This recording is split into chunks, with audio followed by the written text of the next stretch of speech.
Good morning. Today is Wednesday, November 19th, 2014, and this is Before the First Cup with Zorie and Lady Pitbull on UCY.TV.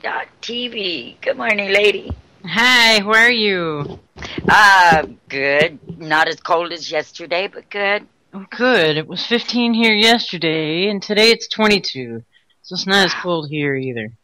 Man, they said below freezing in all 50 states. Wow, really? Yeah, last night I seen it on a little clip. But I mean, I guess excluding Hawaii, they broke records. I'm sorry, they broke records in all 50 states. Yeah, not below freezing. Still, that's pretty impressive. I mean, I think our record was 11, and that's what we hit. Wow. Yeah, I don't even know what our record was, but 27 is just about it, I think. I guess that when the record was set around here for the cold for like yesterday, it was over 100 years old, the record. So wow. That's pretty amazing. That's global warming for you. Yeah. And then I guess Buffalo was supposed to have gotten 5 feet of snow last night. Yeah, well, I think more than that. Yeah, 5 feet. Jeez. Yeah, I think you're right. I think you're right. Yeah, that's a lot of snow. 5 to 12 feet, in fact. I think there's a place just over the border of Wisconsin and the Upper Peninsula of Michigan that got 72 inches. Wow. So. Wow. I can remember, though, growing up, it snowing like that. Like, we would get 4 or 5 feet. It wasn't that uncommon in the winter. But this is early. It's very early.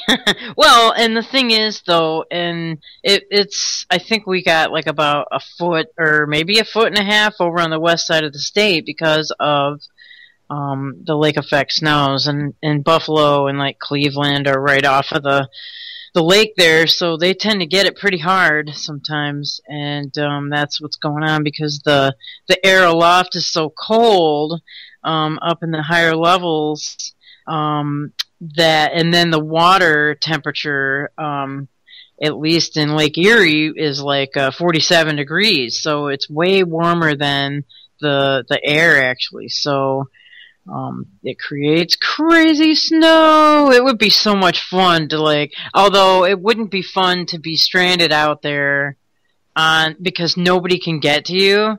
I mean, so I was telling somebody that I've got a winter emergency whole kit in my car in case I get stranded in the snow. And then someone said what I was telling that to was like, oh, nobody ever gets stranded anymore because of cell phones. Oh, yes, they do. Yeah, they do, because there's people that are still there on the highways there, in and around Lake Erie that they have been stranded all night. Yeah, people are having a hard time getting to them. They know that they're there. They know exactly where they're at, but getting there is a whole different animal. So you have to have food in your car, a way to stay warm. Stay warm. Absolutely a way to stay warm. And one of those ways is I went to a gun show once, and there was this awesome paint can full of these different sized emergency candles, and it was just kind of like an emergency candle kit. And I was like, hell yeah, I can buy that right now. So I bought that, and then I got a stainless steel milk pail farmers use. And so what that does is it will keep the temperature in your car a steady 45, 50 degrees. If you put the candle into the milk pail, you can melt snow for water. If you have a proper way of filtering it. Jules was saying about the Steri pens, that have the UV. Yeah, I had never heard of those. That's cool. Yeah, I'm totally going to get one of those. Maybe two. but one to carry in my car and one to keep in the house. I mean, geez, it's pretty cool. Or the Life Straw is good, but the metal warms up. The stainless steel warms up. Keeps that, yeah, warm. Things warmer in there, and you got to have food. And if you get buried, you got to have, like, I bought kind of like those old, those janky flagpoles that, in a little kit, and they're cheap, made in China. But I got that, and then I got a a bright orange like vest that I can turn into a flag and duct tape to that flagpole, stick it straight up and down, and hey, the plows won't come and hit your car if they see, hey man, something's there. So yeah, that's a big thing. So you got to think about these things, and of course I've got extra coats, extra shoes, extra socks, extra gloves, extra pants, a whole dry set of clothes in there.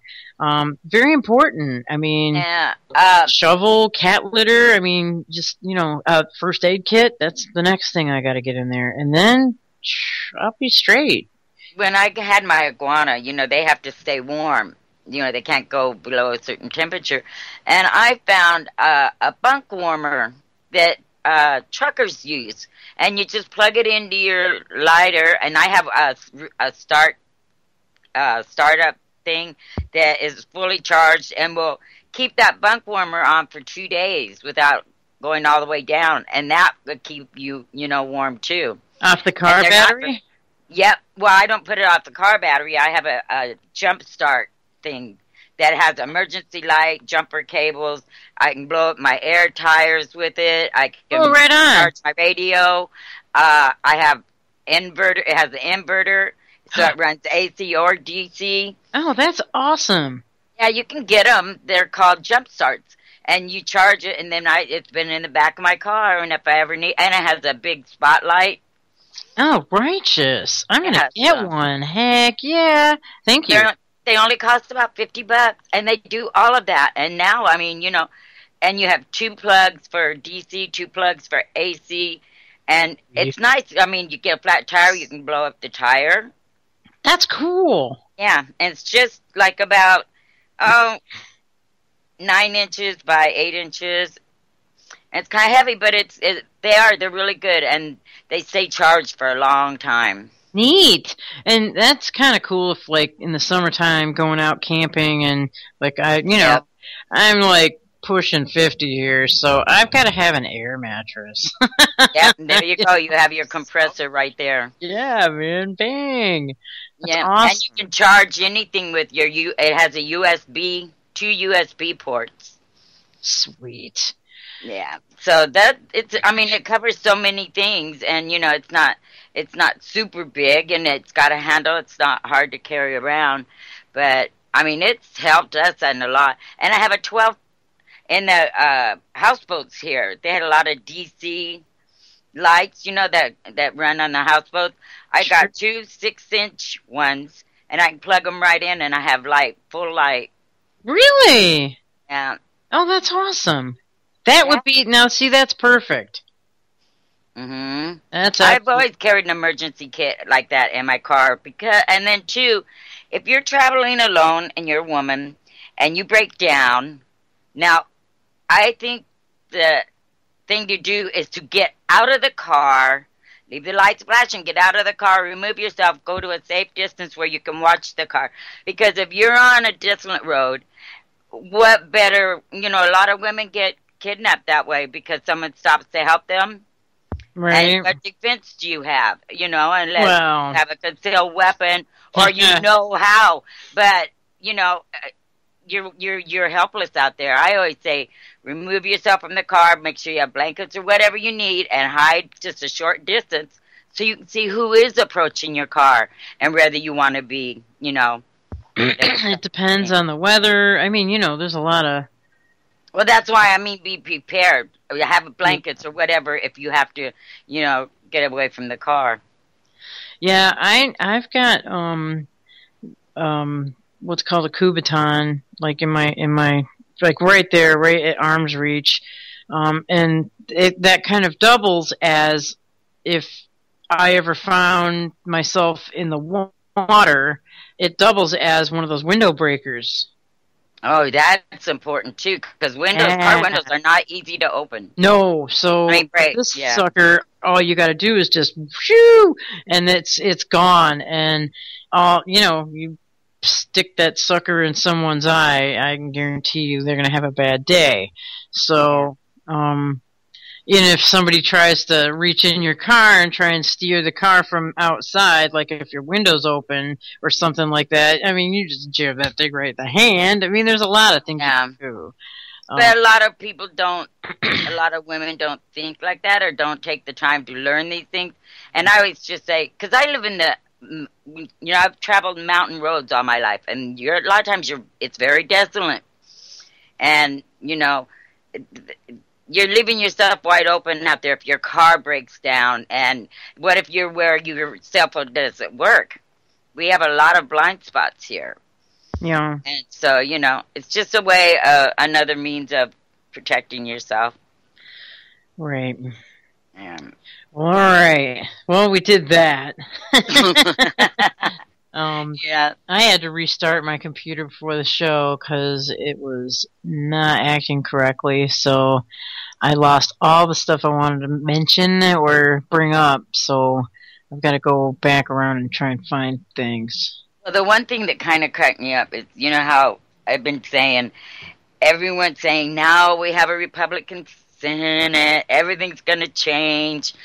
And they just voted down the Freedom Act that would have, got rid of a lot of the things that the NSA does to us now. It would have abolished them.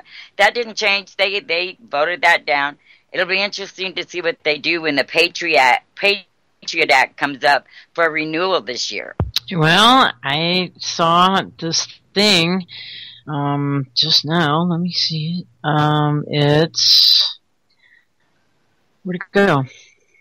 Senator Rand Paul blocks the renewal of the Patriot Act. Okay, but that hasn't... Well, it's not up yet, but it'll be up with the new Congress. It'll come in front of them. Seeing what you're saying.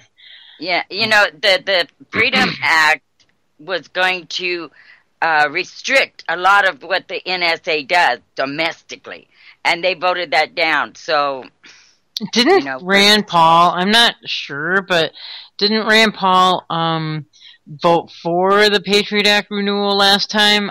I thought that was the case. I think that was the case. But this one says, I'm just going to read it because it's nice and short. Senator Paul blocks the renewal of Patriot Act. This came out yesterday. This is from yesterday. Earlier this evening, Senator Rand Paul voted against further consideration of the USA Freedom Act as it currently extends key provisions of the Patriot Act until 2017. Senator Paul led the charge against the Patriot Act extension and offered the following statement.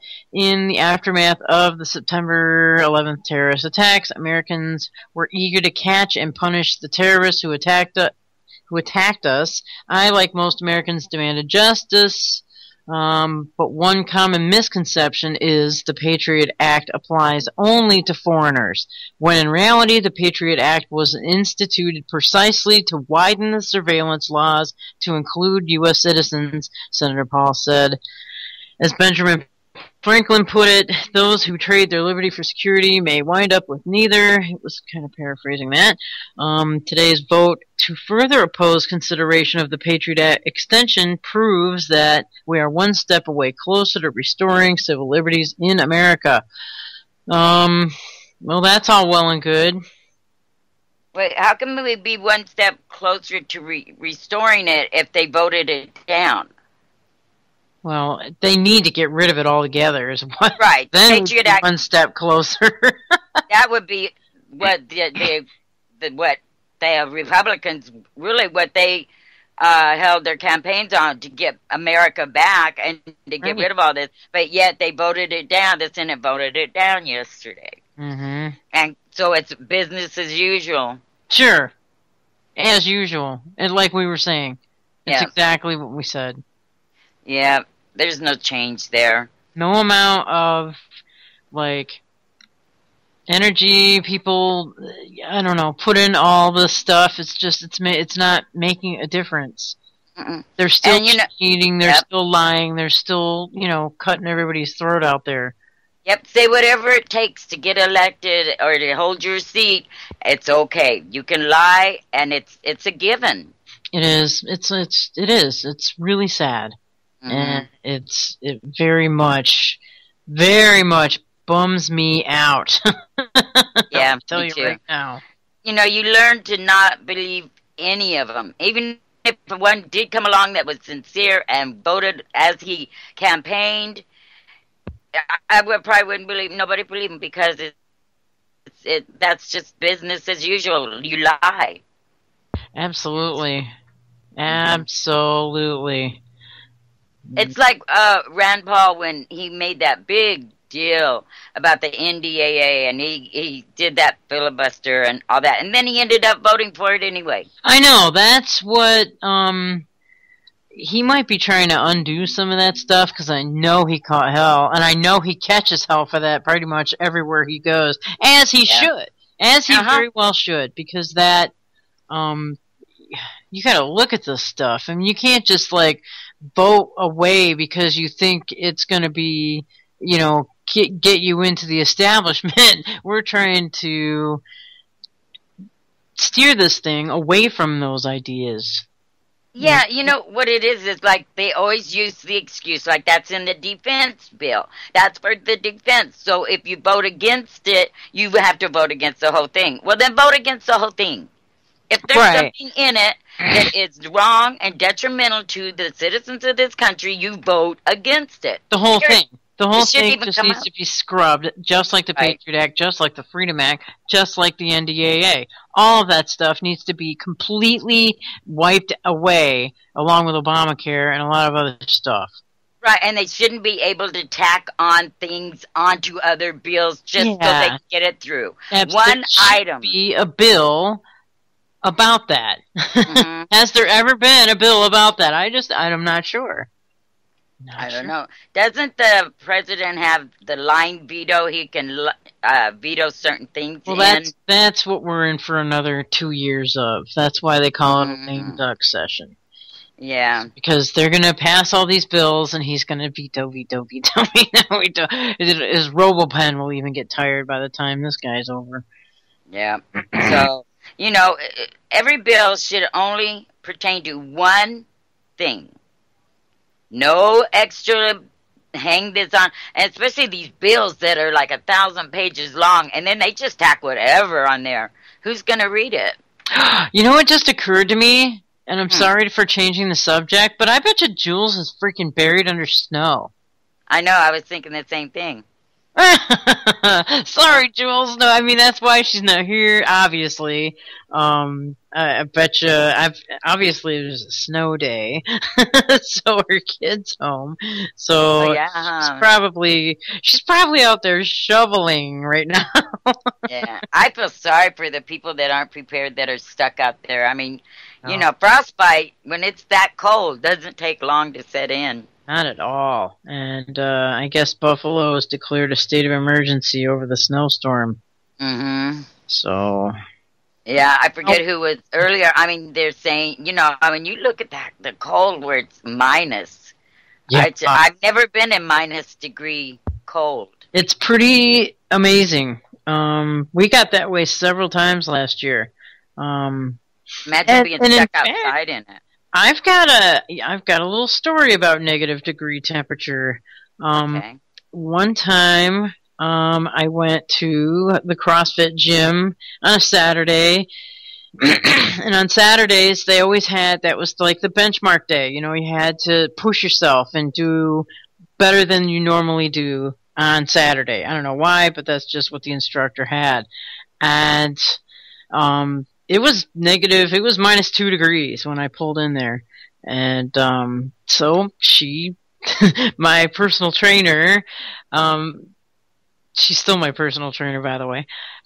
She said, "All right, everybody, get ready to run a mile." And so she Whoa. and I just had, I wasn't prepared for that. Let me tell you, I mean, I didn't even, I just had my coat and that's it, and I wasn't gonna run in my coat, so I just had my hoodie and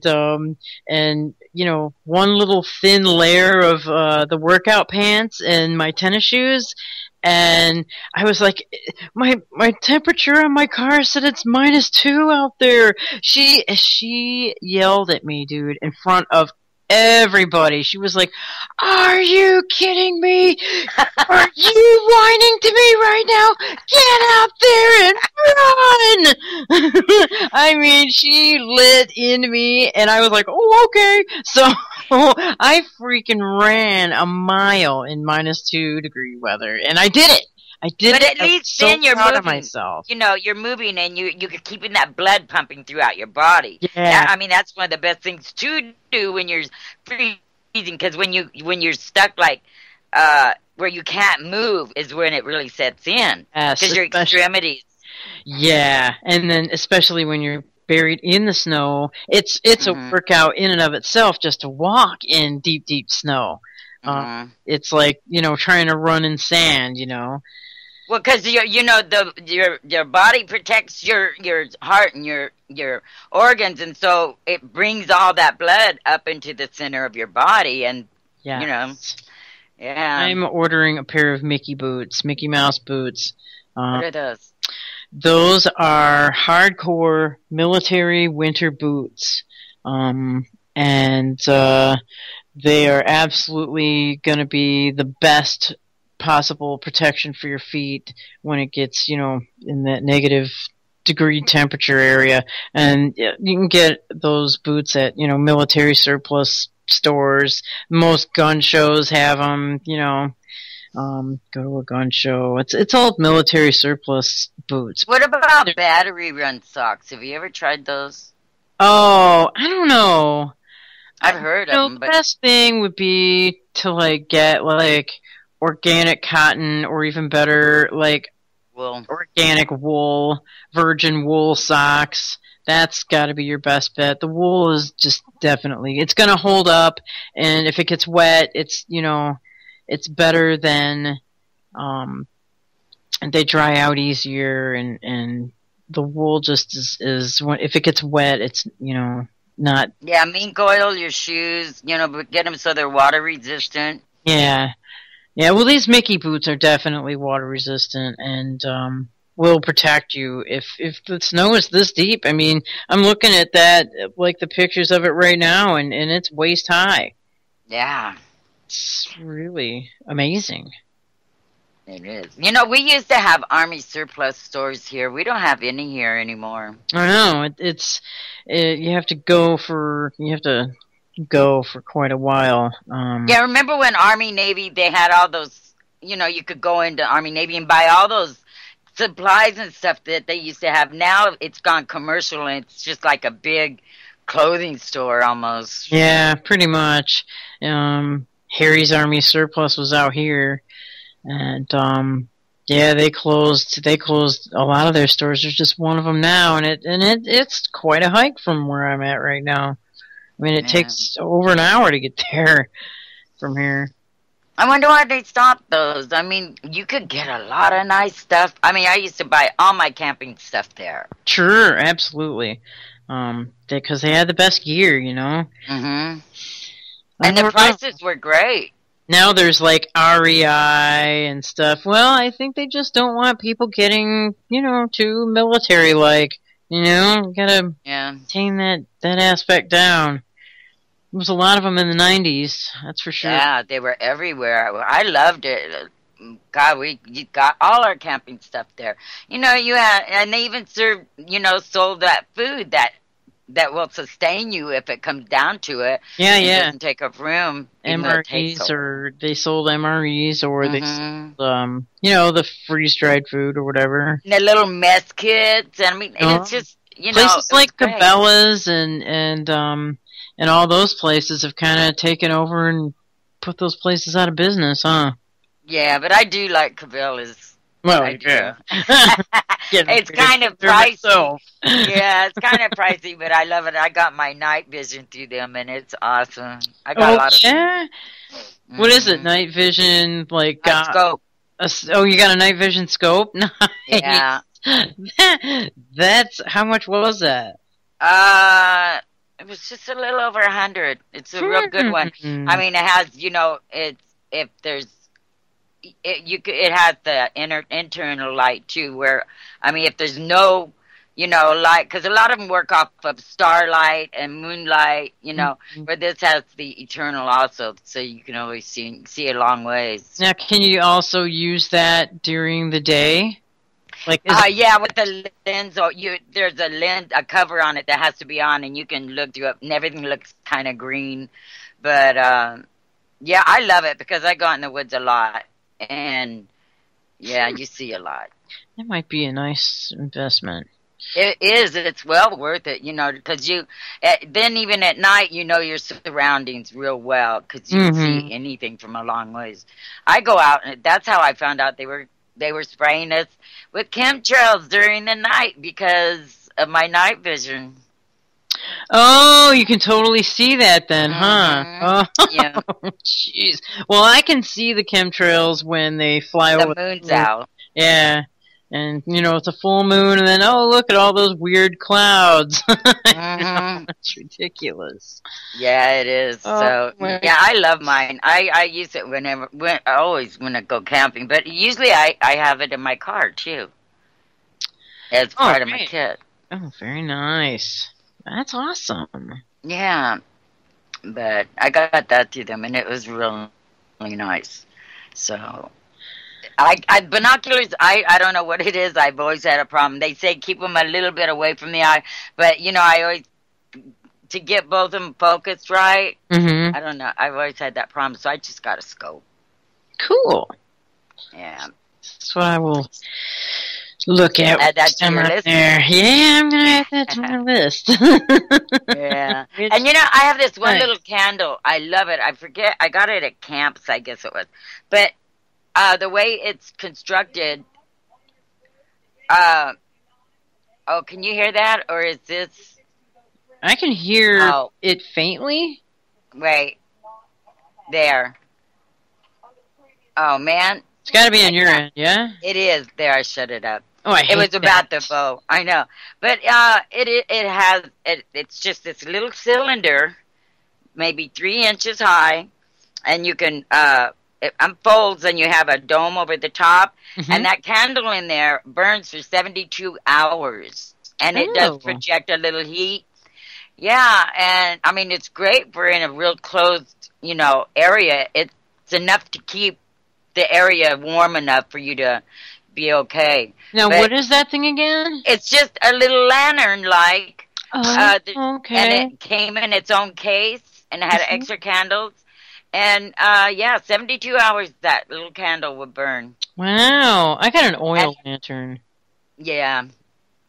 Yeah, I have the lantern, too. And I have this little heater that runs on propane. Oh, okay. A cylinder. I don't know if you've seen that. It's butane, really. And it runs my stove, too. But they look like paint cans. Oh, and wow. You just hook it in there and turn it on, and... it lasts quite a while. Well, I have that too. The one, it's a little dome heater, and it'll keep you warm in a small area. Wow. So, that's good. That's good. Yeah. This is probably needing some of that something like that. Camping all my life, I've been out there. I've gotten stuck out in the cold. I've gotten stuck, out on the lake. So I'm always thinking, okay, what could happen and what will I need? Yeah. It's good to be thinking that way, for sure. I agree. Yeah. I'm always a what-if person. Whenever I go anywhere, people laugh because when I go camping as if I was going to live there a month. Sure. I mean, that makes all kinds of sense. It just does. I mean, just because you got to be ready for whatever. Don't know. I mean, you could lose your way in the woods. You could, all kinds of stuff. All kinds of stuff. Oh, yeah. And what if, what if you're out hiking and you break your leg or something? You got to be prepared. When we go rafting, I take duct tape. I take anything that could possibly go wrong on that rafting trip goes with me. Right. Mm-hmm.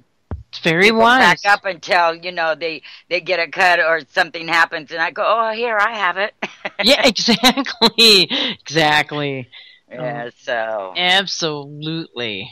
Yeah. That is, it's kind of a no-brainer, but nobody ever thinks to do that. Oh, I know. Most people don't think at all to do, what, or they don't think what if, or what if this happens, or this, would I rather be prepared for it, Sure. or would I rather just wing it?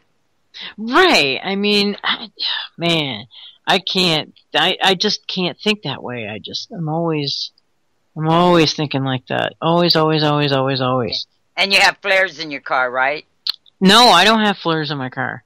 You're kidding me. No, I don't. Oh, I always carry flares. If you come up on a wreck and there's nobody there yet to warn the car's coming, or I even have a little flare gun, and you get stuck somewhere, you can shoot it off into the air.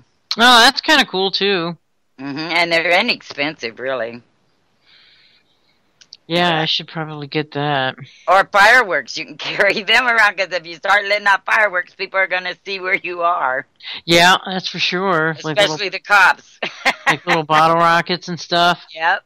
It's kind of cool because Michigan has overturned that fireworks law that they had in the books for all those years when I was growing up. Now it's overturned and people are like, yeah. Yeah, we can't have them right here where we live, but up in the mountains they can. But coming back from Texas, we stopped in New Mexico and probably bought at least $100 worth of fireworks. That's good. The big ones that go boom. Sure, those are the fun ones. Those are the real fun ones. You just got to be prepared to run, because they want to track you down just so they, don't have fun. There's this local television weathercaster guy here in Detroit that had a fireworks accident last year, I guess, when he was visiting relatives, and his eye is gone. He has got a glass eye now. Yeah, you got to be careful with them. Real careful.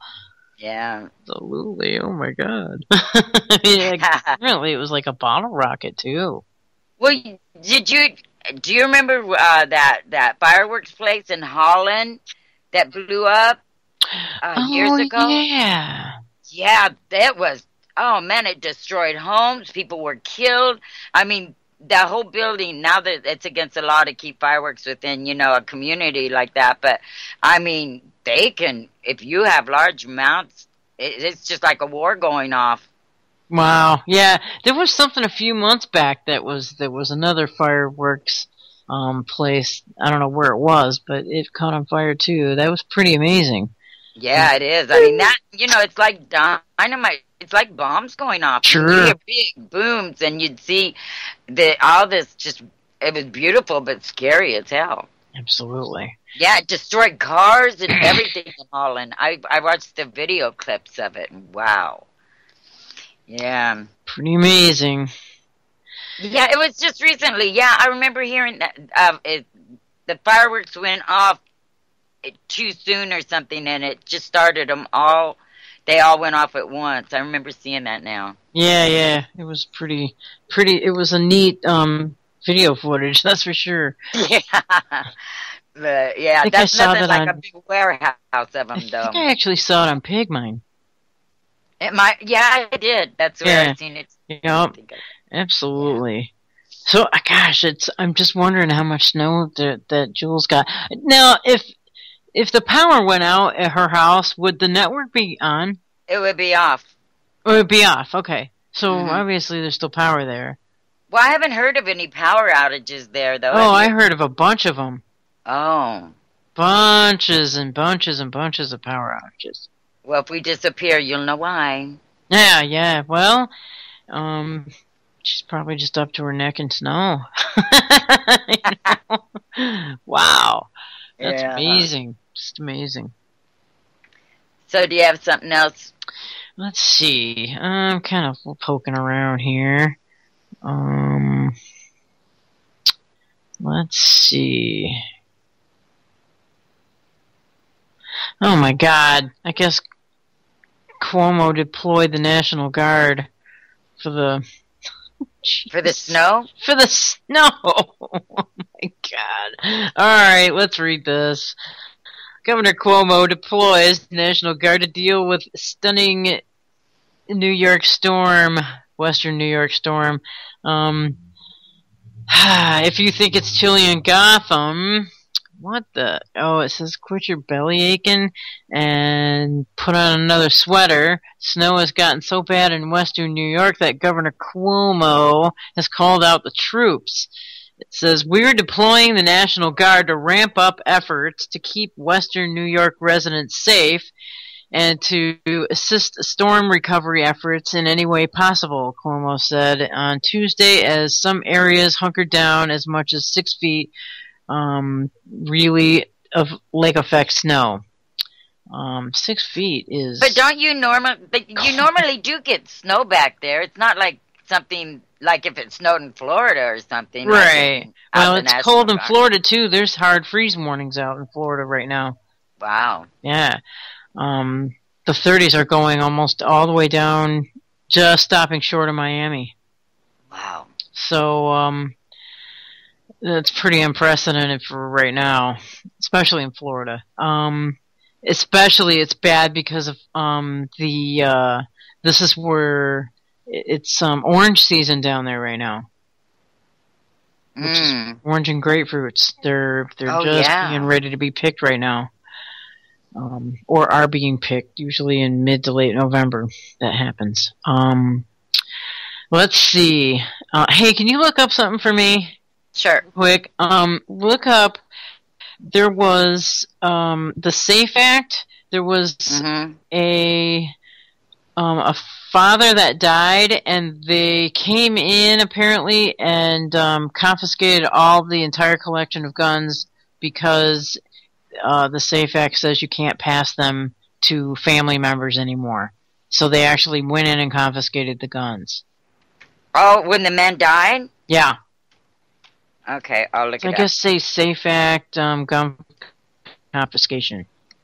Put that in the see what we get. It says travel bans and advisories remain in effect. I urge drivers to stay off the road so that our state agencies and the National Guard can assist those that need help. The National Guard is mobilizing 150 soldiers and airmen for storm duty, according to Cuomo's office. Soldiers will come from the 152nd Engineer Company in Buffalo and the 827th Engineer Company in Horseheads. Airmen of the 107th Airlift Wing at Niagara Falls Air Reserve Station will also respond, he said. Let's see. So he declared a state of emergency, guys. Let's see. The powerful storm expected to continue into Thursday night, at least, has led to a slew of road closures, including, all of these routes and highways that I'm not going to mention. Meanwhile, in New York City Sanitation Department put the word out that it was conducting a dry run of its own plowing operations on Thursday night. Blah, blah, blah. That's the end of that. Okay, I found this. Cold dead hands. Buffalo to seize guns from families following owner's funeral. It says a plan by police in Buffalo, New York to begin confiscating the firearms of legal gun owners within days of their deaths is drawing fire from the Second Amendment advocates. The plan is legal under a long-standing but rarely enforced state law, but gun rights advocates say, with apologies to one-time NRA spokesman Charlton Heston, it is tantamount to prying hands, some of which may have substantial monetary or sentimental value, from the cold dead hands of law-abiding citizens. They're quick to say they're going to take the guns, said Tom King, president of the New York State Rifle Association, but they don't tell you the law doesn't apply to long guns. Oh. or that these families can sell their loved one's pistol or apply to keep it. King said enforcing the state law is the latest example of authorities targeting law-abiding gun owners while doing little to secure the streets. Yeah, they're wasting, do your job, what you were put there for. You weren't put there to go around after funerals. That's like the ambulance chaser. Exactly. Yeah. They're quick to say they're going to take the guns, Tom King, president of New York Rifle and Pistol Association. Buffalo Police Commissioner Daniel Dorinda said at a press conference last week that the department will be sending people to collect guns that belong to pistol permit holders who had died so they don't end up in the wrong hands. The department will cross-reference pistol permit holders with death records, and the guns will be collected when possible, he said. Dorinda said guns pose a threat if their owner is no longer alive to safeguard them, especially if a recent deceased gun owner's home is burglarized. At times they lay out there and the family is not aware of them and they end up just out on the street, he said. This is crazy. It's bullshit. Yeah, it is.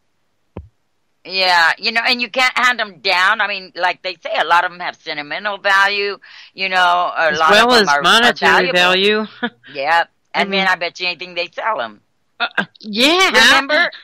Remember when they were selling their confiscated guns to putting them back out on the street? Yeah, and guns that were used in criminal acts. In criminal acts, because they're sold in the underground, because they can get way more in the underground market for guns than they can just selling it to like some gun show or somebody up. You know what I mean? I mean, yep. They rake in. This is nothing but looting. This is looting, just like they're doing with civil forfeiture. Forfeiture. They're stealing from us. They're stealing us blind, and it's really coming to the forefront here lately, like of all the money they're taking from us on the street with no probable cause to come in and take someone's property, right? Okay, so was there any instances where that actually happened? No, so far it looks like it's an old law, but they are bringing it back out to enforce it. Laws never leave the books. And so they're going to start doing it. The state law says that if the permit holder dies, the estate has 15 days to dispose of the guns or turn them into authorities who can hold the weapons up to 2 years. LOHUD.com reported that violation of the law by survivors is a misdemeanor punishable by up to 1 year in jail and a fine. So according to the law, if they own permits, still have them, the estate has 15 days to dispose of them. But it doesn't sound like that's what they're going to do, because up above he said they're going to go within days and confiscate them. Really? Wow. And by law, they can hold them up to 2 years. Well, I'm wondering you can go back and get them after 2 years, I wonder? I doubt it. I highly doubt it. They're not going to hold anything for 2 years. No way. Yeah, they're going to, probably, I mean, the ones that are valuable, they're going to destroy them, They're going to sell them or take them home for themselves. Exactly, that's what they always do. I mean, they just constantly do that. I had a friend here, and he had his gun in his car. He had a permit, but it was a really expensive heirloom gun, and the cops confiscated it. He never was able to get it back. He tried for years to get it back, and they came up with one excuse after another, and They take those and we don't know what happened to it. It's like, take whatever you want from us. They have the legal option to come take your house, to come take your car, come take your cash. Yeah.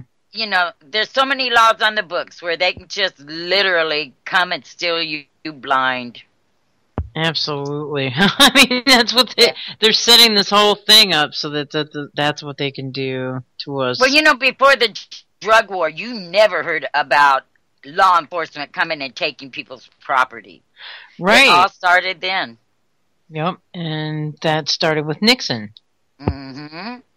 And the laws, I mean, like when it first started out, the war on drugs, and it, at the time, everyone was putting forward laws. You know, I mean, even the Forest Service, I mean, they were. It was a frenzy to see who could make the most strongest law against drugs. Like that one senator that wanted to amputate an arm or a leg. You know, that's the kind of laws they were trying to put out there. Right, right. I think I vaguely remember that.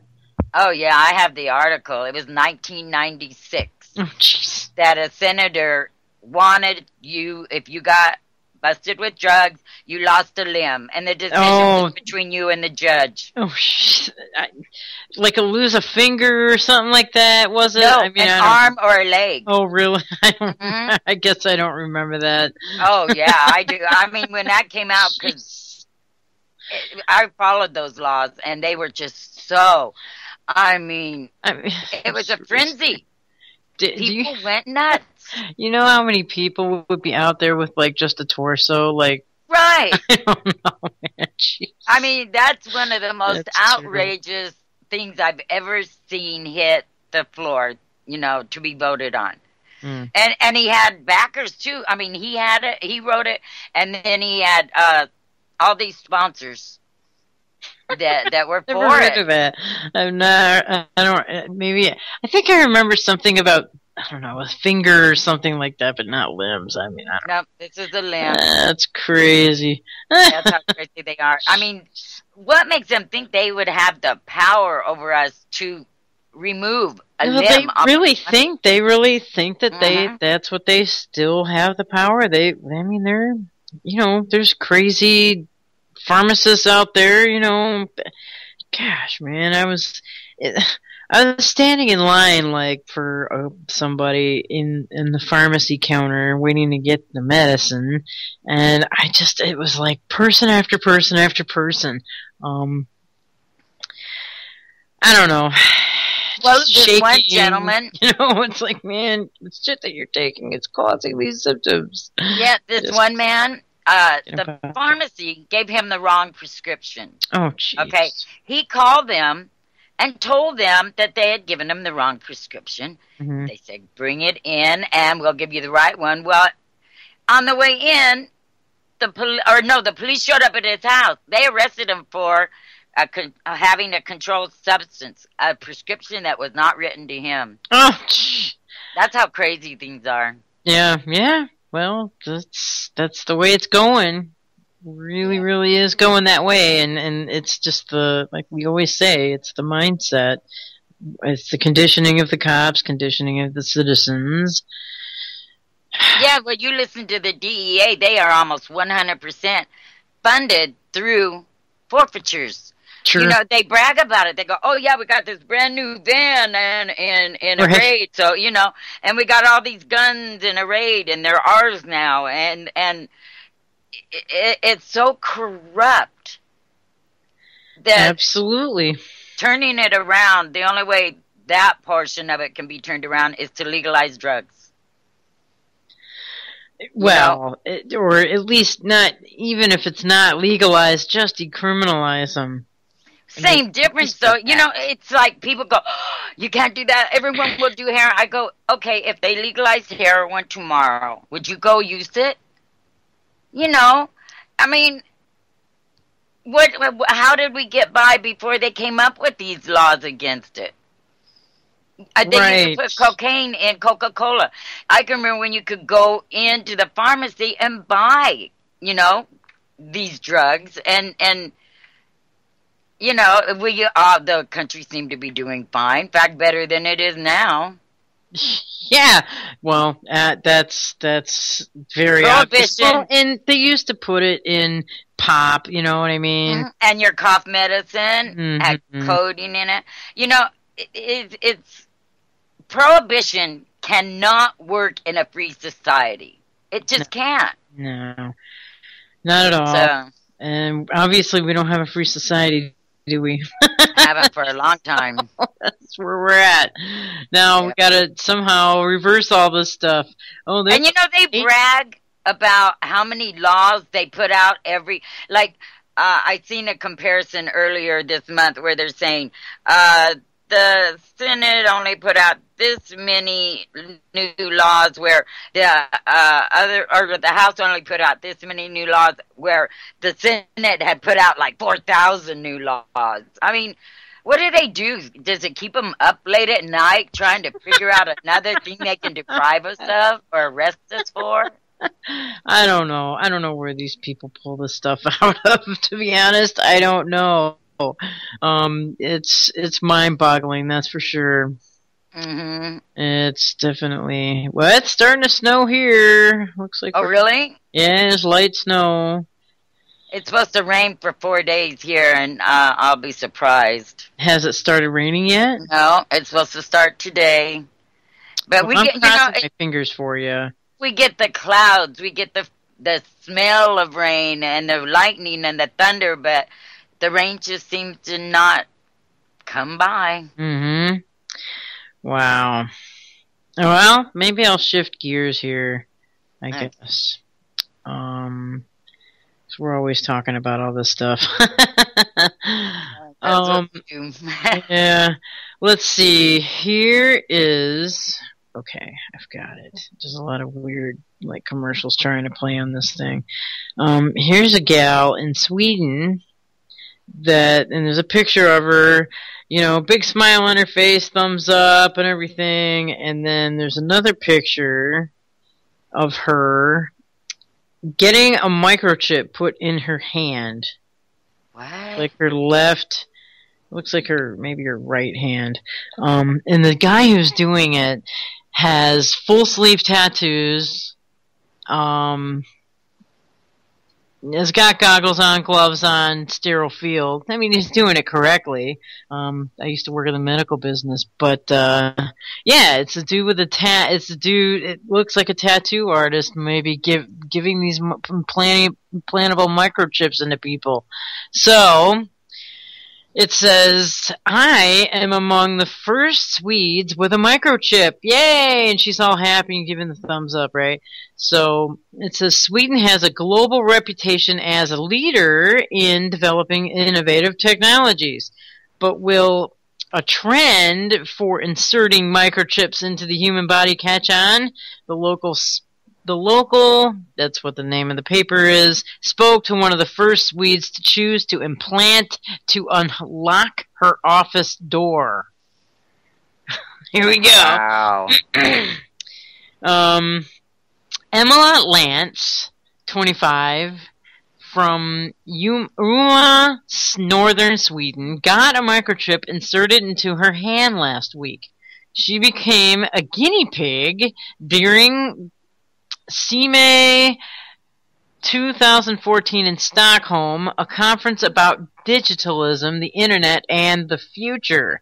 In line with the goals of the event, participants were offered to get a microchip fitted for free, an opportunity Lance jumped at. Wow. She says, I don't feel as though this is the future, this is the present. To me, it's weird that we haven't seen this sooner, she tells the local. What a freaking moron. Well, they're not the first in the UK. They've been using chips in them for like going to a club. You just So they're doing that to people in Florida. They were doing that 10 years ago. Okay, there's evidence that the number of chip wearers in Sweden is growing rapidly. This has very much been an underground phenomena up till now, but. And you notice how they call it underground phenomena, to attract young people? Yep. Hey man, be hip, be cool, be trendy. It's underground. Alright, up until now, but there are perhaps 100 people walking around with chip in Sweden, says, I can't even pronounce these, Hans Sorbold, from the Swedish biohackers group BioNifkin. That's weird. In the last month, 50 people, in the last month alone, 50 people from the group underwent the procedure. The technology has previously been used for key tags or chips in pets' necks to let them... That cause tumors. Right, that let them through cat flaps. What is relatively new is that inserting the chip into human hands. I think that's what the Bible says, guys. Back of the hand. The idea is that instead of carrying keys or remembering pins, those pesky pins, or pesky passwords for our phones or doors, people fitted with the microchips can use them to unlock rooms or lockers by placing their hand against a machine that reads the information stored in the chip. Get ready, people. What they're not saying is the expense of having the chip put in the door, in your locker. You know, you can't just walk up to a combination lock and have it work. You have to install the chip into all these things so they can read. Right. Let's see. It was the appeal of minimizing the number of keys she needed to carry around that was the deciding factor for Lance. So wait a second. Let me get this straight. What if you have like an office door and your home door, and does that mean you need like multiple chips to... No, you have one chip. But you have to have chips in all those things. Like she couldn't. They have to have the equipment to read it. Mm-hmm. Absolutely. It says, but her decision to go through with the procedure has brought mixed reactions from her friends and family. Some saying she's been foolish, while others argue it's a cool idea. Wow, man, it's really trendy. Until she develops a tumor or cancer from it. Exactly, and she's totally going to develop cancer from it. The technology isn't new, but the subject becomes sensitive just because it's in the human body, she says. Well, that's the reason why there's a picture of a dude with 2 full tat sleeves, and he looks like he's a tattoo artist giving these implants. So that's what I've always said, that, man. Tattoos are just to get people ready for the microchips. Uh-oh, because I have a little tattoo on my back. Well, that's what tats are all about, man. I don't have tattoos. So. And never tattoos have been around forever. Oh, I know. I mean, sure. However, but to make it so that these microchips are going to be accepted. It's like, I got all these tats, that ain't shit, you know? You know what I mean? Alright, It says, the chip, which is the size of a grain of rice, has been designed to stay in Lance's hand for the rest of her life. And what if it travels? It does travel, too. It traveled in my dog. I don't know where the hell it ended up. Let's see, I got a microchip for my dog before I knew all this crap. Long time ago. Well, like everything else, they fed it as if your dog gets lost, the good part of it. They didn't, bring about the part that might kill it. Oh, yeah. Well, I mean, they do that to every single dog that goes to the shelters now. They all have microchips. Every one of them. Oh, man. Oh, yeah. Okay, it says, I'm not surprised that people think it's a big deal. It's not that common yet, but I think it will be. We're already modifying our bodies. Why should this be different? See? Bam! Just like I just said. I mean, everybody's walking around there with earplugs and crap like that. This ain't going to be nothing. Lance I'm sure it's Lance, first came into contact with the idea while attending the conference, Geek Girl Meetups last year, where she heard speaker Karen Issam talk about transhumanism. Oh, here we go. Oh, jeez. Transhumanism is trendy. All right, here we go. Transhumanism is a movement that explores science and technology innovations and their relationship to humanity. Its goal, here we go, is to challenge humanity by using emerging technologies that enable humans to go beyond their current limitations. Oh man, I'm super stoked to have this had done. I can't wait for the property agent to get back to ask me about letting me into the system so that I can use my chip instead of my keys to get into the office, says Lance. Bionifkins Hans Solbjabad, whatever, says, it makes sense that Sweden is starting to embrace the technology. There's a reason this is happening in Sweden first and not anywhere else. Swedes have a proven track record of being very early adapters of new technologies, and the current mood is very conducive to this type of experimenting, he said. Lans adds, besides having my chip in my hand, I'm a pretty normal person. So that's the end of that. I'll carry the extra key, thank you. Yeah. I think I'll carry like 10 pounds of extra keys. I mean, how lazy do we have to get? Yeah. I mean, are you that lazy? Seriously? Oh my god. And hang on.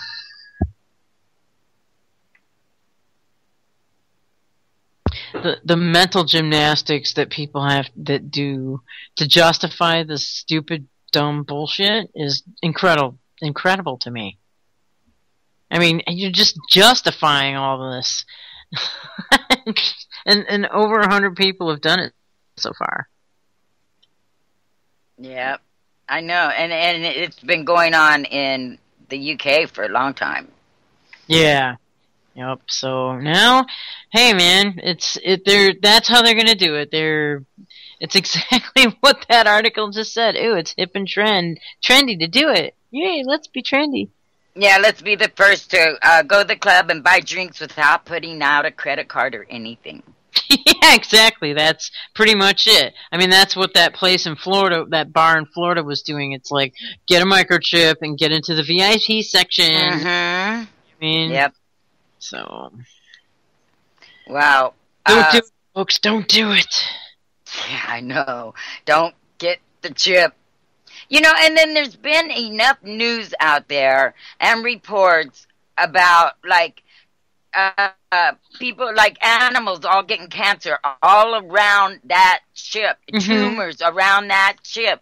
It's something foreign in your body. Your body's going to fight it. And so they're not telling, all the bad stuff that's happened. Oh, I know. They'll never say that until it's like too late and it'll be quite obvious. It's like the cell phone thing. There's going to be just a skyrocketing brain tumors. I mean, my cousin just had massive brain tumor surgery like 2 weeks ago. And I guess because of the cell phone? I wonder. Yeah. Wow, I was just looking at this Donahue. My God, people should see this. War critic Donahue on Thomas Young's life after Iraq. Donahue, an outspoken critic of the Iraq War, was taken off air for his views, says the life of deceased veteran and war dissenter Thomas Young helped reveal consequences of the fighting, the media blackout, and the manipulation by the Bush administration. Following the 9/11 attacks, Thomas Young joined the military to help combat terrorism in Afghanistan, only to be deployed to Iraq instead. When he came back paralyzed after suffering just a few days into his tour, he returned to the United States, a strong early critic of the war being waged in the Middle East. Last week, Young passed away at the age of 34, just one day before Veterans Day. He had lived with his injuries for a decade.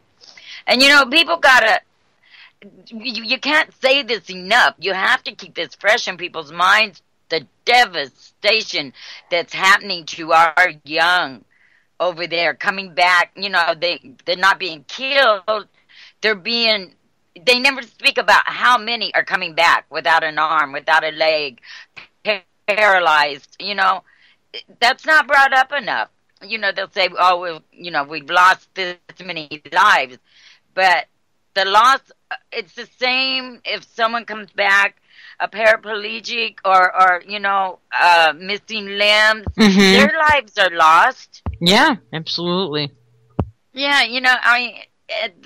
people don't speak about that enough to me. I mean, these people that say, "Oh yeah, my son's a Marine," or my son, and I just think, wow, I just hope they come back all in one piece to you. I can't help it. It just irritates me. They are not defending our rights. Our rights are being taken away every day. While our borders are wide open. If we were under attack, we wouldn't have a military force to protect us. Right. And the whole world knows it. Because the whole world knows all our troops are elsewhere in the world. I don't know. That's right. I mean, it's a damn travesty, really. I don't know what else to say. I mean, oh my God. I mean, I don't know. People go, they join the military for good, patriotism, and it's the right thing to do, and I'm going to defend my country. But where do you end up?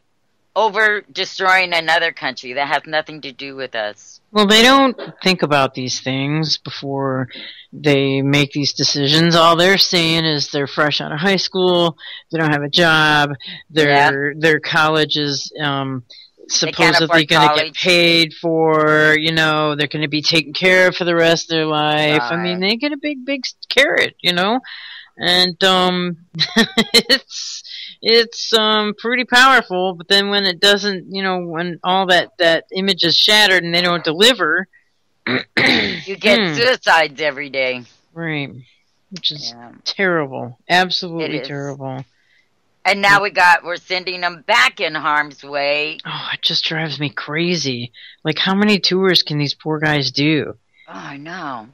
Well, meanwhile, if they're supposed to be protecting us, our borders, they should be down on our borders. They should be on the borders instead of overseas, absolutely. Right. And, this buildup with Russia, like we were saying, the distraction of Ferguson, and while Russia, things are building up over there in Ukraine. Big time. A lot right now.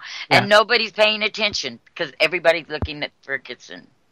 Right. And the snow and all this other stuff. And the Ebola. I mean, the Ebola could have been out there as a distraction against all this stuff, too. Oh, I'm sure it was anymore. I mean, how many countries make the fuss that we did over a couple cases in our country? Right.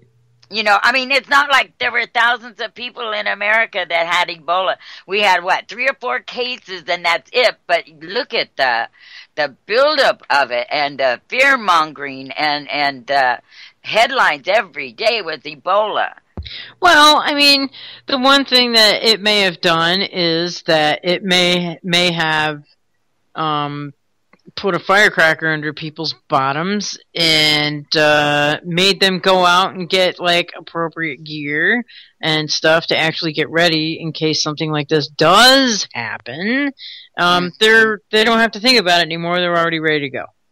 I mean, that's a good thing, true. I think. Yeah, that is. And like me, I got the silver solution. So I did a few things, but not for the Ebola so much as for, wow, this could happen. It could happen, right. Or it could, anything else could happen too. I mean, but I mean, what other country would make such a big thing where every headline was about that? Well, just keep everybody in a state of fear. That's the child-based mind control. That's what's going on in Ukraine, just it's a blackout here. We don't hear nothing. Right, exactly, and that's by design. And they're ramping it up too in Israel because of that shooting at the synagogue. I mean, I guess Bibi's over there freaking the hell out, going, "We're going to stop now. We will stomp you now," and so watch out. Yeah, it's I don't know. It's Everything's crazy. ramping up. I think we said this yesterday. Everything is Mhm. ramping up all over the world. It's just ramping up like exponentially. And all we hear about is Ferguson. Yeah, pretty much. So here Oh, we go. did you hear about that? Where hackers seized the database of the city of Detroit and demanded $800K in bitcoins, Whoa! and they paid it. Really? And yes, they did. Their law enforcement stuff. The hackers. Yeah, I'll read it. I come across it last night, and I went, wow. Hackers seized a digital database from the city of Detroit earlier this year and then demanded they receive a ransom of Bitcoin. Mayor Mike Dunnigan said this week, but the city balked and ultimately the hijackers were unsuccessful with their request. Now, this is a different story because the other one I read, they paid. It was the police department was hacked. But anyway, it goes Duggan. Okay, Duggan, who was elected last year to lead the Motor City after a headline-making bankruptcy filing, explained at a conference on Monday this week that hackers had asked for hundreds of thousands of dollars in cryptocurrency after compromising a city database back in April. The filtered database wasn't used or needed by the city. However, the Detroit News reported, so the ransom was never paid. Speaking at the North American International Cyber Summit, Duggan said the incident from earlier this year made him realize that sensitive information needs to be stored more securely. It was a good warning sign for us, he told his audience at the conference. According to the Associated Press, Duggan said the hackers asked for 2,000 bitcoins after seizing the database, roughly worth $803,000. Unfortunately, the city, such attacks aren't isolated either. The Michigan state government suffers around 500,000 computer attacks every day. The AP reported that Duggan believes that improvements are needed across the board. Now, this isn't the same one. They're saying they didn't pay. I seen an article this morning that it was a police database that was confiscated and that they did pay. I'm going to see if I can find that one. Because in this instance, he said it was a database that wasn't, used or wasn't that important. But the one I seen earlier, it was about a police department's database. So, but yeah, there's all kinds of hacking going on. I guess there was something in the main stream last night about the power grid getting hacked, and apparently it happens a whole bunch of times. Daily, like yeah, I don't know. I should find that too.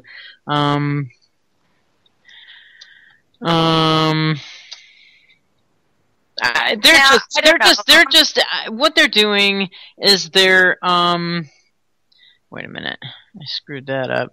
They're preparing us for something big time. They're preparing us for something huge that's coming down the pike that they've got planned.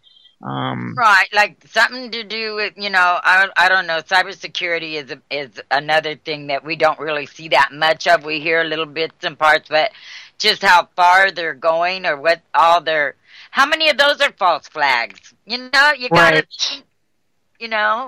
to get more control over what we do with our computers and on the internet is, I can see false flags easily being used here. Yes. Oh, absolutely.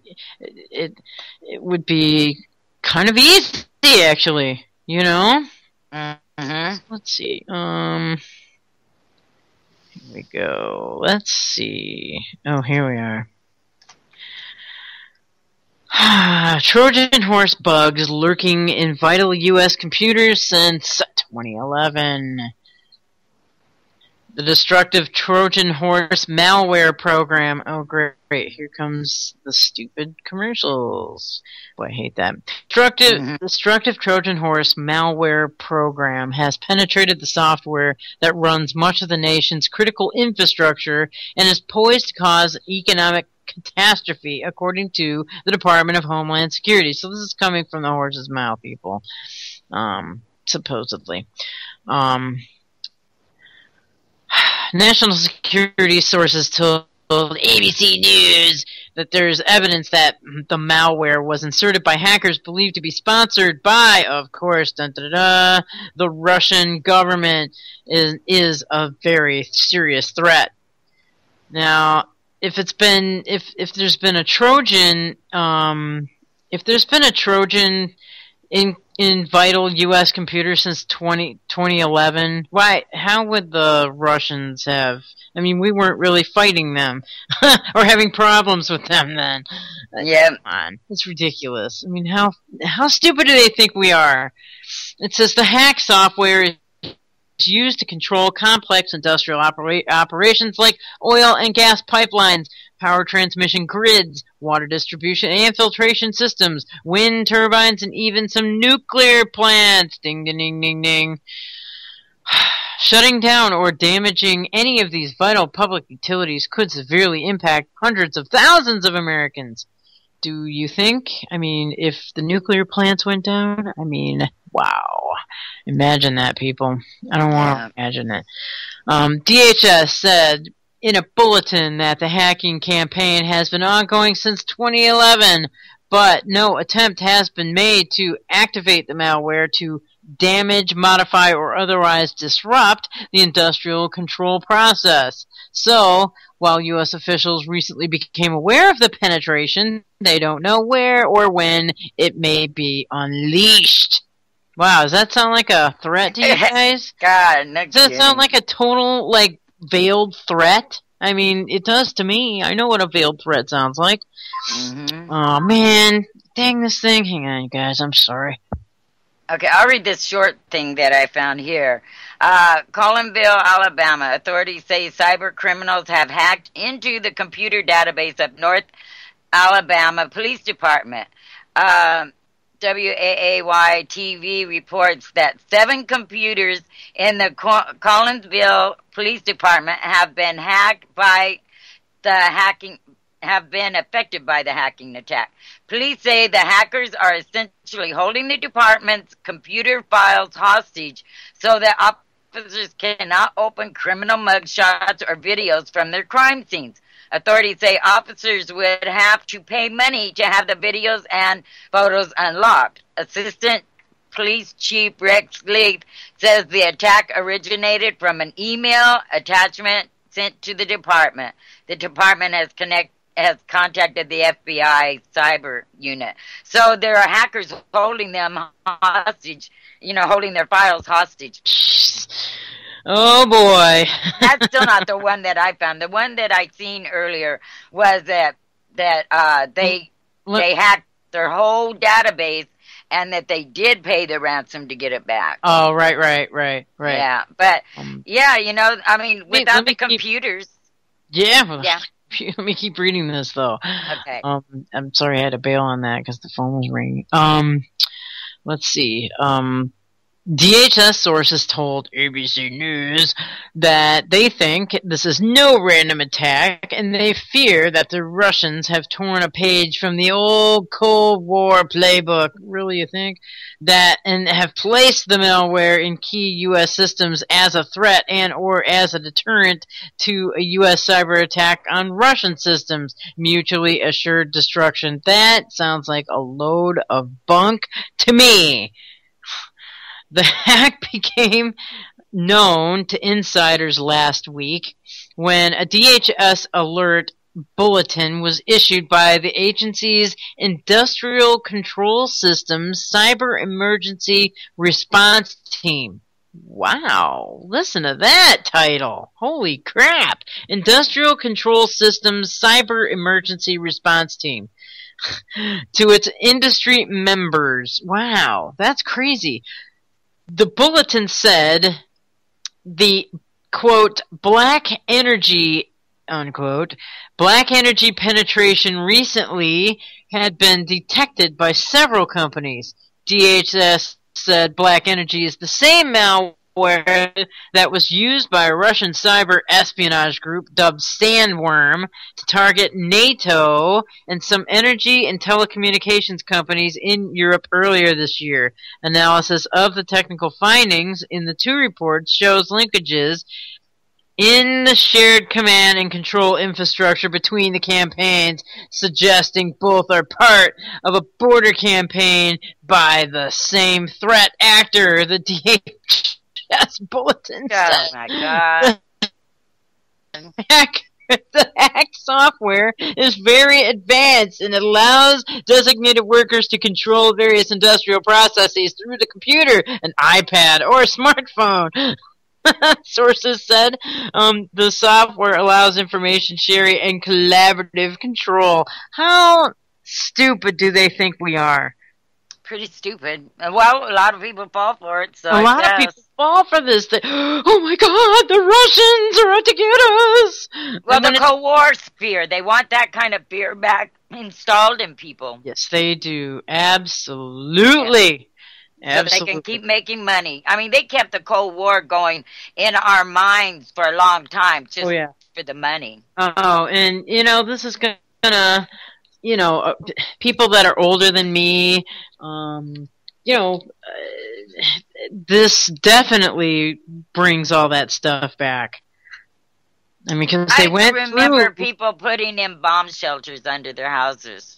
Right. See, that's who they're targeting. Because I mean, young people don't know, like don't remember the Cold War.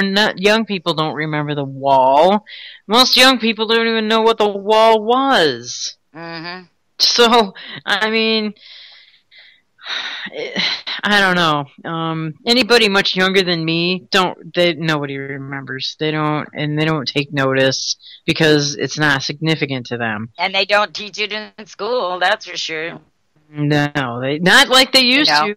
They used to teach that stuff.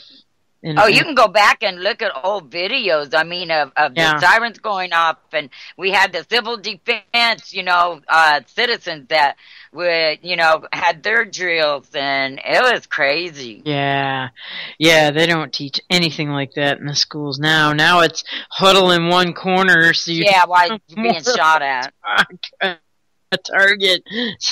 Oh man. Well, that, and just like what they were doing back then, they're installing fear into the young, so that will be imprinted in their heads, and they will be easily scared of whatever. What's more scary than the entire freaking grid going down? I mean, that's like, whoa, hang on. And most people don't even really think that hard about it, but let your power go out for a couple hours. Everybody's in a panic. Yes, and it's true. It's extremely true. The last time power went out here, I was kind of freaking out just to, I was starting to fill up jugs of water and things like that. I mean, and it was so funny because our power did go out, what was it, a month and a half ago.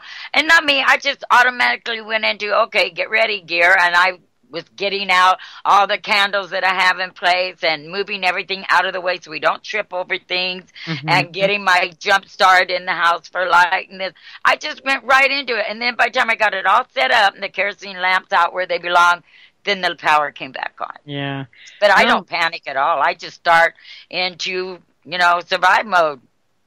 Yeah, biggest mistake people make is panicking, and when you panic and you've got candles all over the place and you're not paying attention, that's when fires start.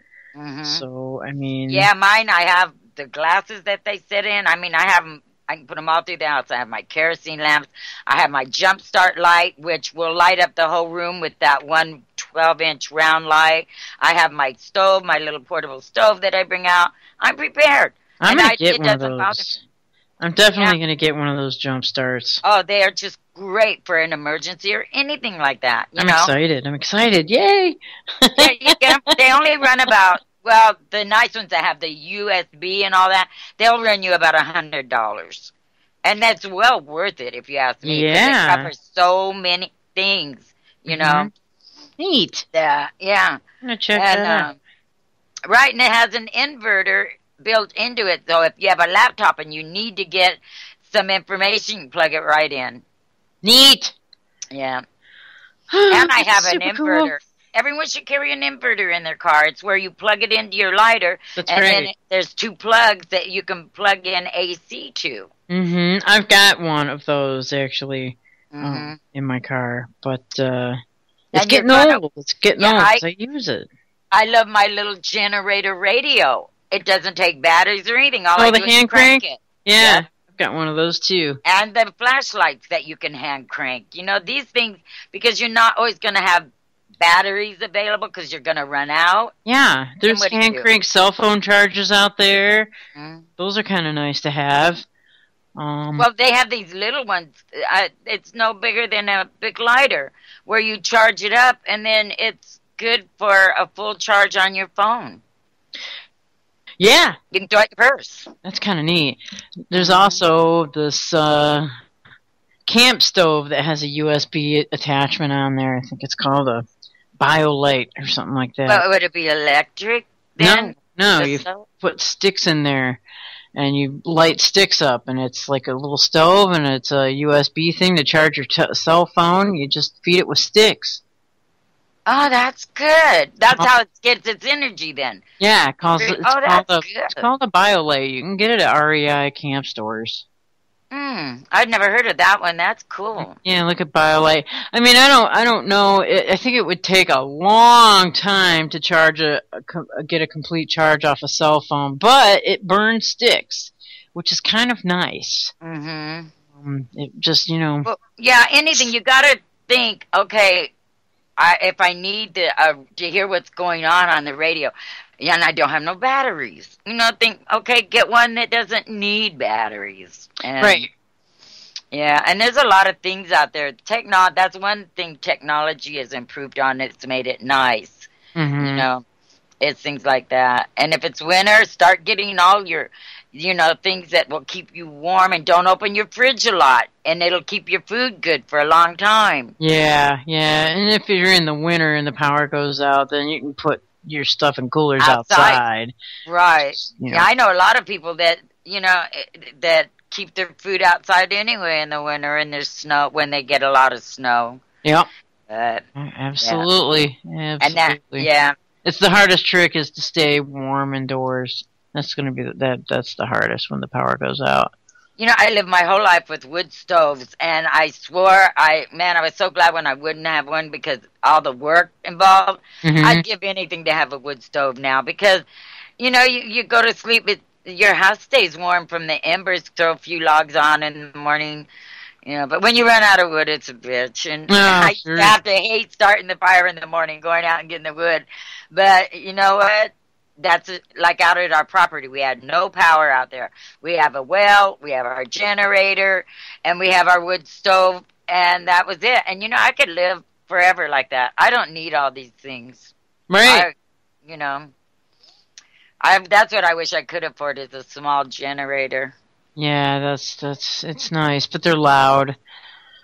Yeah, and you can't use them in the city because of the noise. But then there's the solar ones, which I was thinking about, but after talking to Jules, and it's a lot there's a lot involved in it other than just buying your solar generator. And I'm glad I found out before I invested all that money. Wow. Here's something that came over the wires. Let's see. I'm going to refresh the page. 40 minutes ago now. It says Obama to announce immigration order in Las Vegas on Friday. Here it comes. Here it comes, he's guys. Been threatening it. Yeah, he has been, hasn't he?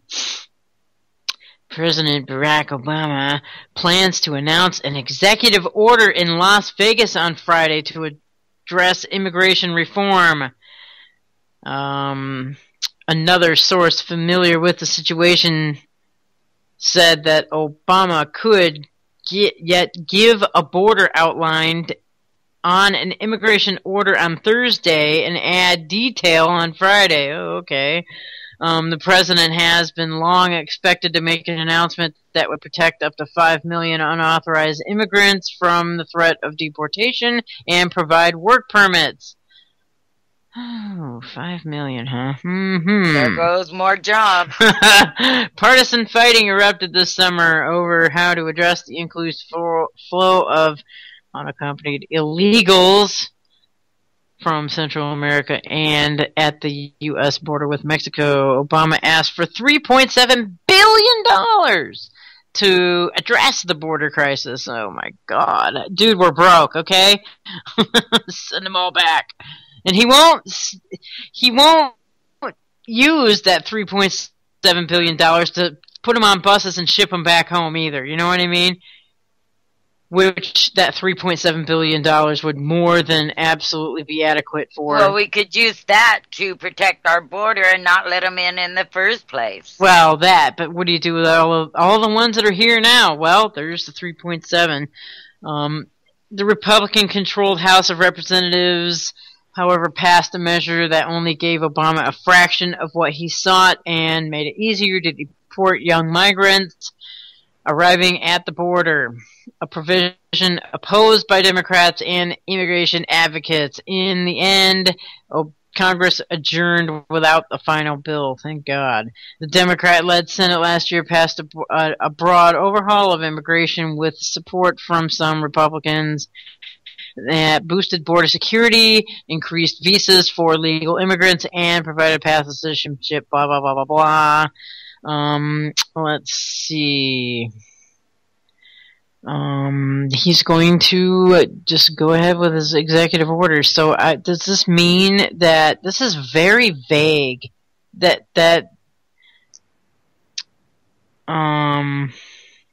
So this is vague. It's not saying that he's just going to go ahead and say, "Hey, Las Vegas, you have to have all the immigrants are now legal." It's not saying that. So I don't know. That's kind of a weird, vague story, guys. But and you know what? The announcement's happening Thursday. Okay, he's so concerned about these people. Listen to this. So many families are living on the edge of poverty that one little setback can push them into the abyss of homelessness.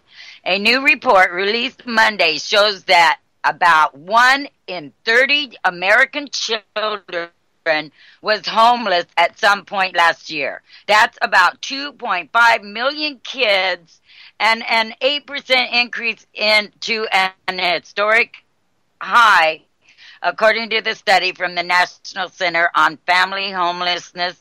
Just over half are younger than 6 years old.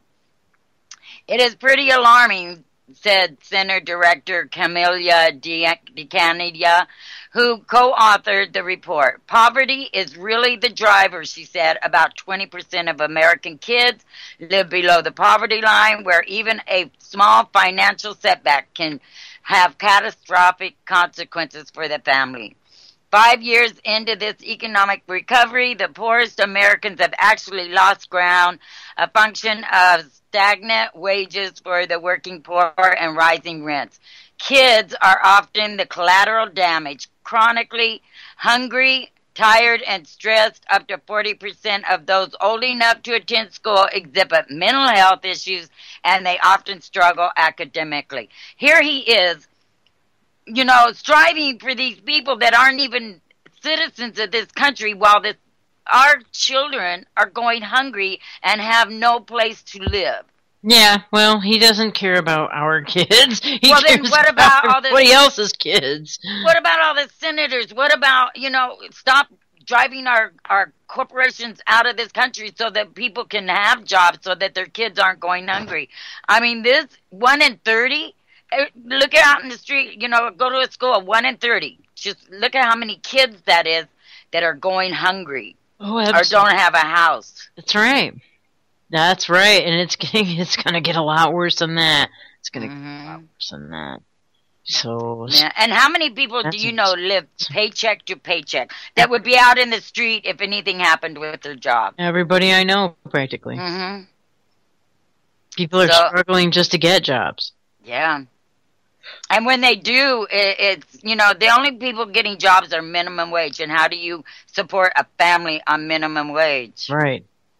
It's very, very difficult without assistance. That's why there's so many people on assistance. And this is supposed to be, here we are working, going to war to help all these other countries. And then you look at ours and, hey, well, what's going on? I mean, that should hit home with everybody. That's right. And people just, just they're lining up right now in front of Best Buys, like right now, right? In order to beat the Black Friday crowd. I've seen that. That's where they've been there for 2 weeks. Yeah, I've seen that too. That blew my mind. Mm-hmm. What could be worth that kind of craziness? Well, this is the mindset of a lot of people out there, and it's really, really quite frightening. I mean, last year, didn't a couple people die at one of the Walmarts or one of those stores with people trampling in when they opened the doors? I heard that. They got trampled on, but I don't remember dying. But how insane. I mean, people fighting. I remember when this first started with that what was that? Cabbage Patch doll was the first time I really remember anyone panicking. I mean, women pulling a doll from a little kid's hands, and that's the first I ever remember of hearing of these types of rampages of parents doing anything to get this ugly doll for their kids. It really was. It was a nasty looking. I'm like, what is the big deal with that? And it was, every Christmas has to be something. Something. They do that on purpose. They put something out to make it popular, then they cut back the availability. Yes, it's called artificial scarcity. That's what they do with diamonds. That's what they do with gold and silver. Blah blah blah. I mean, on and on and on. And they create these panics over it. And I mean, grandmothers out there acting like criminals and beating up people for an item. Mm-hmm. But absolutely. I like what Mark Dice does every year. He goes and bullhorns all the lines of wankers sitting out at Best Buy. Oh, does he really? I'd love to see that. Every year he's been doing that. It's like, you are sheep. Go home and be with your families. Why are you here standing in line? You know what I mean? He just warns them. I wonder if there's a Best Buy in Buffalo and if they're out there still camping. Oh, they are though. It's crazy. It's. I mean, camping in the snow. Yeah, right. And then you get in there and they're out. Right. They ran out. Oh my God! Apparently, by next week it's supposed to get up into the 50s and 60s in some of these parts. Oh well, today, yesterday we had what was it? It was 27, and right now it's 44 here. Wow. And light rain, it says for today. Well, like I said, I'm crossing my fingers, hoping you guys get some kind of precipitation there because it's bad. Yeah, there's some towns where they are bringing in water and people have to go to this parking lot to take showers. Wow. See? Yeah, it's getting worse. Some communities, their wells have gone dry and they bring in water, but for, there's small communities, the ones that have run out, like 500-600 people, but still, drinking water to brush your... you can't brush your teeth, you can't bathe your kid, as often. And it is really a problem here. And we are going to need a lot of rain. I mean, our lake is down over 100 feet. Oh my gosh. That's that's huge. In fact, portions, arms of the lake are completely gone. Jeez. They're dry. You can walk all the way across. And all the docks have moved their docks down to where, it's going to take, we get this little bit of rain and everybody thinks, oh, okay, cool, we can do this or that. And they still, down where my mom lives in Southern California, there's no penalties or anything. They can water as much as they want. That's bizarre. It's crazy. And I know the whole state's affected by it. Well, yeah, down south gets their water from us and Hoover Dam.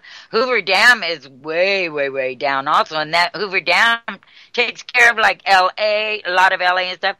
And like I told you, when we were coming back from my mom's, there's a long stretch where the canal's taking the water down all the way to the top. Wow. The water going south. Crazy. Mm-hmm. It is. It's nuts. My mom said, down there, no one talks about conserving water or anything. Nobody even talks about that there's the water problem at all. Wow. So what is that? It's so bizarre. It's just so mind-boggling. That's why there's still I go to the stores and I'm still seeing all this fruit coming out of California. And I don't know unless it's GMO. I don't know how it's coming out of California because there's raspberries and blackberries and all kinds of crap. You know what I mean? It's got to be coming out of Southern California then. Well, you take a drive down there and all the farm. I mean, you go through Fresno and all these places that normally grow, and they're barren. So it makes me wonder, where are they growing them, somewhere in greenhouses or what? Yeah, it's weird, isn't it? I'm still seeing just a ton of organic raspberries and things like that. Now those are being grown in greenhouses. Oh, they are? I know that, yeah. But the regular that go to the conventional markets, I don't know where they're getting from because, farmers that would farm, they would plant say 1,000 acres. Well, this year they're only planting a few hundred acres of what they can get by with the water allotted them. Well, they were saying that the prices were going to be starting to feel these drought prices by this winter, by Christmas, and so far. No, I think it's going to be next season that it's really going to hit home to people. Yeah, but then we have Monsanto out there with the, problem solved, with his magic seeds. Monsanto and his magic seeds. Oh. It sounds like a sick, twisted storybook. It is, And then that thing I read yesterday, I did read about, right? About the pet. Oh, yeah, because it didn't make no sense about organic farmers. They want to spray pesticides. We read that. I read that 3 times yesterday. It still doesn't make sense to me. Organic farmers can keep their organic certification, but they can't sell their produce as organic. What's the use of having the certification then? Well, right. And they're saying that there won't be no impact because now the organic farmers can sell to the conventional market, but not as organic. This is so... Is that just a bill that hasn't passed yet? Or right, is that actually a law? They're trying to pass it that they can spray all of California. I just don't see how they can do it. I don't see how and people are going to allow it to happen. I mean, it's such contradictory. Right, and no economical effect at all, they say. I mean, it won't impact anything. But right. Yeah, the organic farmers can't sell their produce as organic, but yet they're certified organic. So, I mean, that is the most... I don't know how many times I've read that. I've read it to my friends, and all of them just look at me and scratch their head and go, what did I just read? Yeah, absolutely. Absolutely. And the big ag is pushing that like crazy. Oh, Monsanto's all over that. And they're funding it. They're pumping money into that. Oh, lots of campaign. Mm-hmm. So, I mean, that's one of the, I don't know, most strangely worded legislation that I have read ever. that is just a complete case of contradiction all the way through it. Right. Oh, yeah, that sounded pretty bad to me yesterday. We were laughing through that whole darn thing you were reading. Yeah, I mean, to where I have to read it over 3 or 4 times and then still scratch my head. And I don't know, unless Monsanto's still growing his organic food in some hidden place that he's going to put it out here. I don't know. Now, here's something weird. Well, there's only like 10 more minutes. Well, about 15 minutes. It says, New York City woman on Ebola watch list dies bleeding from mouth. Authorities say it was a heart attack. Do you bleed from the mouth when you have a heart attack? No. And then it's asking, are suspected Ebola cases being covered up? It said a woman who returned from Guinea 18 days ago and was on an Ebola monitoring list dropped dead in a Brooklyn hair salon yesterday after eyewitnesses said she began bleeding from the mouth and nose, but authorities later asserted that the death was caused from an apparent heart attack. FDNY activated the Special Operations and Hazmat units after the woman who had traveled to Guinea 3 weeks ago, according to a source on the scene, died at our Amy Professional African Hair Braiding in the Bronzeville area of Brooklyn, reports the Daily Mail. Wow. She was being watched? I mean, they didn't know. I mean, they're letting her out and about? Oh, yes, apparently so. She was Amy Professional African Hair Braiding. Oh, my God. Oh. Now, it makes you wonder, was it really bleeding from the nose and mouth? I mean, you know how the media is and stuff. It's just enough to keep you wondering. Here it says, despite eyewitnesses reporting that there was blood coming from the woman's face, nose, and mouth, health authorities claimed she had not displayed any Ebola symptoms and, in fact, had died of a heart attack. The woman, now, did she fall? No, she was, well, you have a heart attack. She could have fell dead. She was getting her hair braided. The woman, who was in her 40s, is being tested for Ebola, the results of which will be announced later today. I don't think it's going to get announced if they're covering this shit up. The salon was later decontaminated by the hazmat crew, but has not been evacuated. But, wait, I'm sorry. But did they work around them? Hold on a second. The salon was later decontaminated by the hazmat crew, but was not evacuated after the woman dropped dead, and people were allowed to walk in and out of the establishment unprotected. Members of the hazmat crew said they were dealing with a, quote, fever travel illness, unquote. Fever travel illness, but subsequently claimed that no fluids had left the woman's body. Oh my God. New York City has had its first and officially, at least, the only case of Ebola after Dr. Craig Spencer contracted the virus as a result of treating Ebola victims in Guinea. Spencer went on to make a full recovery after the intensive treatment at Bellevue Hospital. Suspicious as to whether Ebola cases are being covered up by health authorities continue to linger after it was revealed earlier this month that mainstream media outlets have agreed to a government demanded not to report on suspected Ebola cases in the United States. Last month, it was reported that 9/11 dispatchers in New York City have been forbidden from using the word Ebola over the radio and should have insisted to refer possible cases as FT, as in fever/travel. Let's see.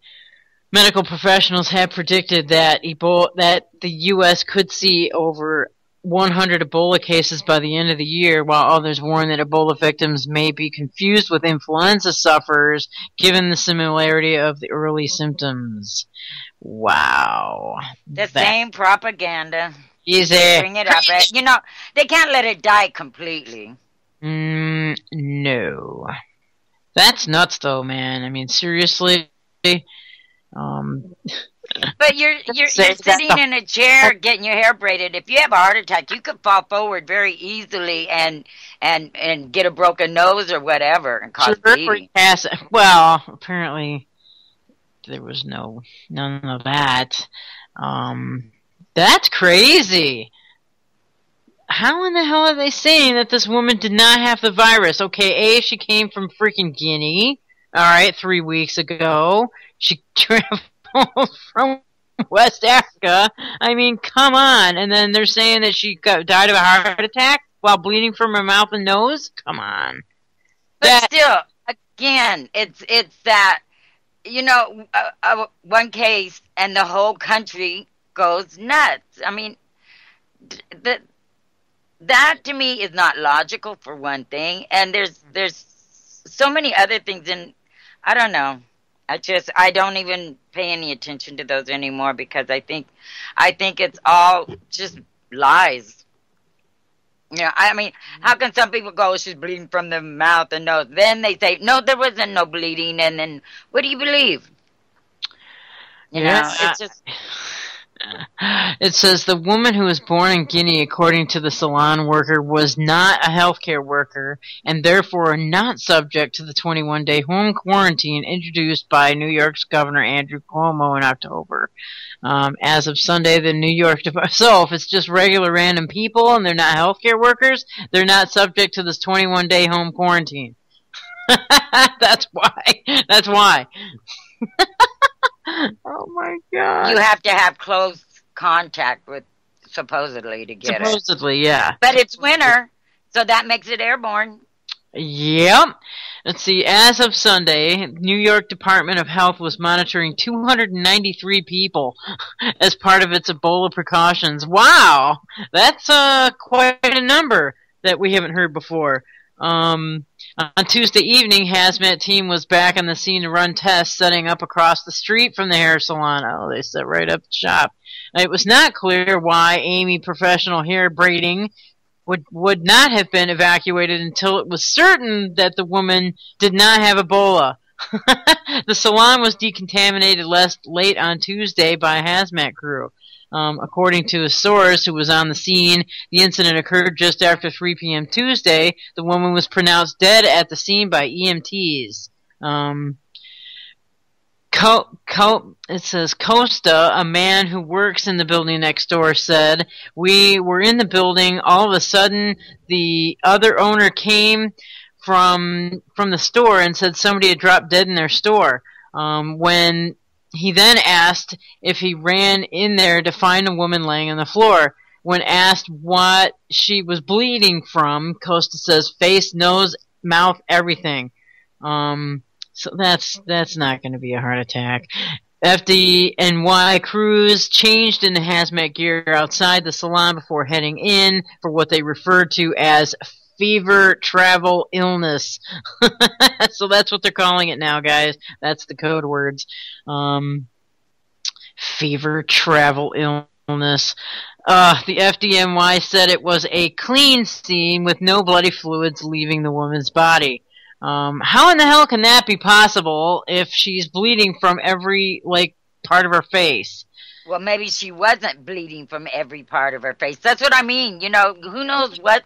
They lie constantly. Well, the guy that said he was a witness said that that's what he ran in there and saw. Well, yeah, but is he telling the truth? Well, you just...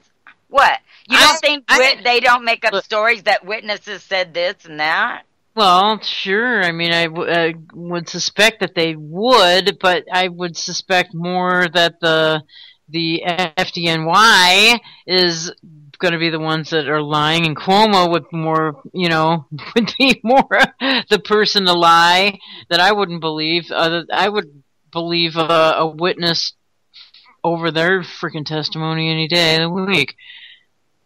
You know what I'm saying? It says an FDNY memo in October reportedly instructed all personnel to use more vague terms when discussing Ebola, such as fever, travel, incident.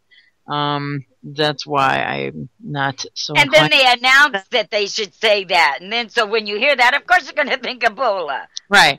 The New York Department of Health was on the scene to take blood from the woman. Those officials, along with firefighters and workers from the medical examiner's office, were all decontaminated. No one from any professional hair braiding was decontaminated, said the worker who spoke to Mail Online on Tuesday evening. And it's showing... So if they were exposed, they can continue exposing. Yeah, yes, absolutely. It says a New York City official briefed on the woman's death told ABC News on Tuesday. Earlier today, an individual who came into the U.S. From one of the 3 Ebola-impacted nations West Africa within the last 3 weeks died of an apparent non-Ebola condition. Non-Ebola. This individual had no time showed any symptoms of Ebola, whether due to travel history and an abundance of precaution. An Ebola test will be performed on this individual's remains. Test results are expected later tonight or early tomorrow morning. The New York City Health Department said the last time the woman was checked, she did not show any symptoms of Ebola. Individuals could be seen walking in and out of Amy professional hair braiding, wearing no protection at all. Last week, Dr. Craig Spencer was declared free of Ebola at Bellevue Hospital. I just read all this. Let's see. Now, do you think people would be walking in and out of there if, if there was someone bleeding of the eyes, nose, mouth, and you don't think people would be at the door screaming, oh, Ebola, and that people would stay away? You would think that would be the case. You would really, But no, they're casually walking in and out. Yeah, what? Oh, my God. There are people, this is what's gonna, if there is this crazy, mass spread of this suddenly, and it's true, New York City is like a fishbowl for this stuff, so it's going to be because of people's stupidity. But if there's someone laying on the floor, bleeding as they said, people would be running from there. Everyone knows about Ebola, but yet, so it makes me think that they weren't because people are casually walking in and out. Or no. Well, I think people are just that stupid. Oh, I don't. Not with all the Ebola that's been in every headlines of every paper. When I tried to talk about it with this random lady, she was like, I really try not to think about it. And she said that 3 times to me when I was trying to talk to her about it. And she's like, I'd rather not think about it. I try really hard not to. But yet if that woman seen someone laying on the floor bleeding from all orifices, she would run. Probably not. Oh, you gotta be kidding me. Probably not. Just because you don't want to talk about it or think about it, but yet you come in contact with it, you're gonna run. Well, I don't know. You don't think so? No, I really don't. Mm. I don't. I think people are just so dumbed down that they just don't know. Oh, wow. That was came great. up suddenly. Thanks for listening, guys. Yeah, we'll see you guys tomorrow. Stay tuned to Keep Quiet on TV for on the programming. Take care, everyone.